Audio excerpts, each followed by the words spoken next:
À Gertrude Collier, Croisset, début de mai 1846. Est-ce que je ne vous reverrai plus? Votre départ est donc bien décidé. Mais pourquoi ne vous en allez-vous pas par Rouen? C'est la route qui vous mènerait le plus vite et je pourrais vous dire adieu. Si vous êtes triste de quitter Paris, je le suis aussi, moi, de votre départ. Je ne pourrai plus voir votre pauvre maison sans un serrement de cœur. Il y a ainsi maintenant sur la terre une foule de places où mon âme saigne quand j'y passe. Tout m'abandonne. Mes parents meurent, mes amis s'en vont. Il ne me reste plus de tout cela que le souvenir. Le vôtre me restera toujours cher. Jamais je n'oublierai ces longues heures de l'après-midi que j'allais passer au rond-point, nos bonnes lectures, nos causeries sans fin. Quand je demeurais dans ma triste rue de l'Est, je me promettais mes jours de visite chez vous comme des jours de vacances. Ça a été dans ce temps-là mes meilleurs moments et, dans mon dernier séjour à Paris, avec quel plaisir encore ne me reportai-je pas à ce doux passé évanoui. Nous y avons encore ri, vous le rappelez-vous? Pour moi, ce voyage-là, fait entre la mort de mon père et celle de ma sœur, a laissé dans ma pensée comme le souvenir d'une heure de relâche entre deux ouragans.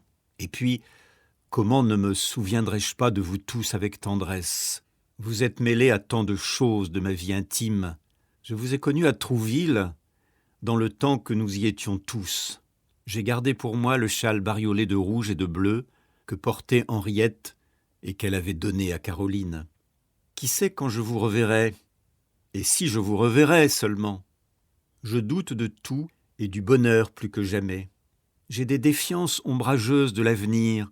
Et d'ailleurs, si je vous revois, tout sera bien changé sans doute. Je ne dis pas que vous m'oublierez, je crois bien en votre amitié.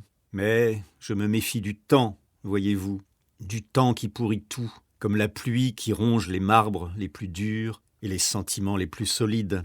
Vous serez mariée peut-être, tant de choses seront survenues.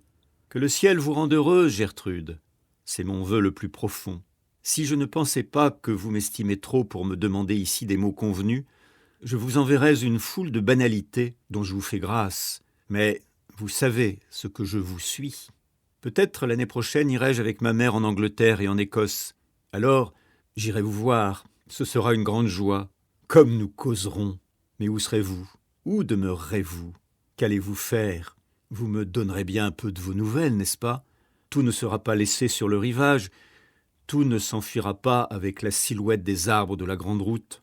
Il me semble que vous êtes parti il y a longtemps, que vous êtes loin, bien loin, que je ne vous reverrai plus. Dites bien à votre mère, à Henriette, 1000 choses. C'est plus que je ne peux en dire, tout ce que vous trouverez. Si jamais, n'importe quand, vous aviez besoin de quelque chose en France, comptez sur moi. On ne craignez rien, j'ai la mémoire longue. Embrassez bien Herberte de ma part quand vous le verrez. Adieu, adieu, tout à vous. Cela n'est pas une formule. Il faudra que je sois à Paris du 15 au 20 de ce mois. Si, par hasard, votre départ se trouvait retardé, je vous verrai encore. Sinon, encore un adieu de plus.